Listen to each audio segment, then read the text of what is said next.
Hi.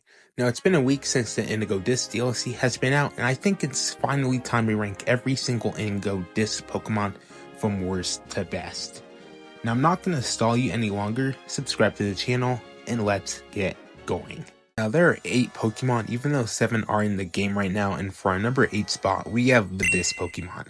And I'm not going to go in depth with it, nor say its name, or else the Nintendo ninjas will murder me in my sleep. So this Pokemon is supposed to be the new mythical Pokemon, and I'm personally glad Game Freak haven't forgotten about mythical Pokemon.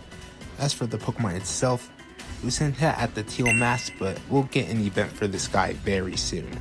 For our number 7 spot, we have Iron Boulder. Now, Terapagos is my favorite Swords of Justice Pokemon, and that makes me really sad. I don't like this Pokemon's home render all that much, and I don't really like its shiny either. To me, they just look like they stripped the life out of Terapagos. It actually reminds me if Metagross and Terapagos fused into one Pokemon. It's not a bad Pokemon per se, it's just kinda meh. For our number 6 spot, we have Hydrapple. Now, 2 things. 1, I like the name a lot. 2, I actually used this Pokemon on my team.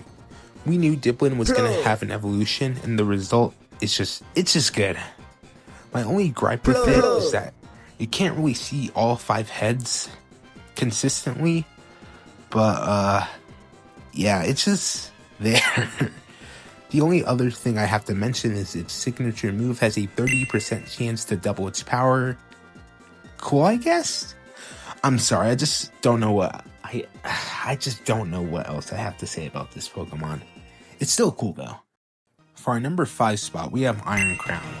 Now, I'm not really a fan of some of the future Paradox Pokemon, but I think Iron Crown is an exception. You knew about this Pokemon months ago, and I think he's pretty cool. I didn't care for Cobalion all that much, so having a better Cobalion I think is interesting. He's quite literally a fusion of Cobalion and Metagross. My only gripe with Iron Crown is that they didn't call it Iron Will. Cobalion is literally the Iron Will Pokemon, like come on. For our number 4 spot, we have the other Paradox Legendary, and it's Raging Bolt. For a while, I got annoyed with people calling this a giraffe. This is canonically not a giraffe. Now, I like Raikou, so I'm gonna like this Pokemon. This Pokemon is just a more destructive version of Raikou. I really like how the cloud around its head sparks, which is a very nice touch to it. A lot of pro VGC players are saying this will be the savior to VGC since it hard counters the Torn Shifu duo with its signature move Thunder Clapping Cheeks, which is basically an electric type sucker punch that hits on the special side. I'm super sad that I don't have this Pokemon yet since I'm playing Violet and this is a Scarlet exclusive. This and the other Paradox Pokemon are very sought after right now and extremely difficult to get at the moment. For our number 3 spot, we have the poster child for this DLC, and that is Terapagos. Now, this is supposed to be the 3rd legendary everyone's theorizing about. It feels the least related to its respective legendary, and I may or may not make a video actually talking about this. The only relation Terapagos shares with Koraidon and Miraidon is how its stellar form cancels out all weather and terrain, which Koraidon and Miraidon's abilities both set up the weather and terrain respectively. Also, it's way smaller than I expected it to be. The best part about Terapagos, like I said, in its stellar form, it's big final form we saw in the books, which looks beautiful, but unfortunately after Gen 9 will be lost to time, just like Ultra Necrozma, rest in peace. For our number 2 spot, I can't believe this Pokemon is up here, but it's Archaludon. This Pokemon is literally built like a drawbridge. Like with the Paradox Pokemon, we knew about this guy beforehand, and this guy does not disappoint. Just hear its cry first. This Pokemon is also good in the competitive scene. Its signature move Electro Shot charges 1 turn, but gives you a special attack raise and fires the following turn, but doesn't need to charge under rain. It's basically the concept of Meteor Beam and Solar Beam in one move.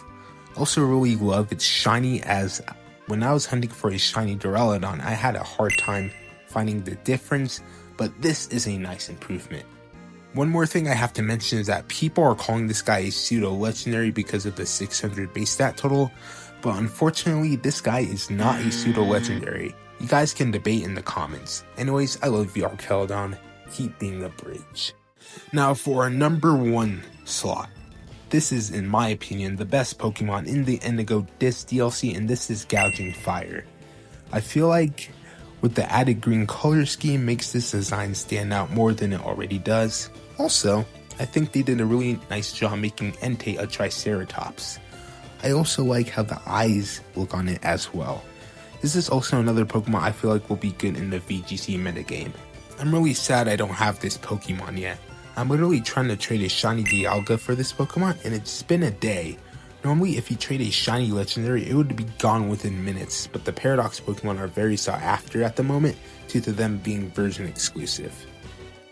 But yeah, that's it for the video. Subscribe to the channel as I want to hit 1,000 subscribers during 2024, and I'll see you guys in the next video. Peace.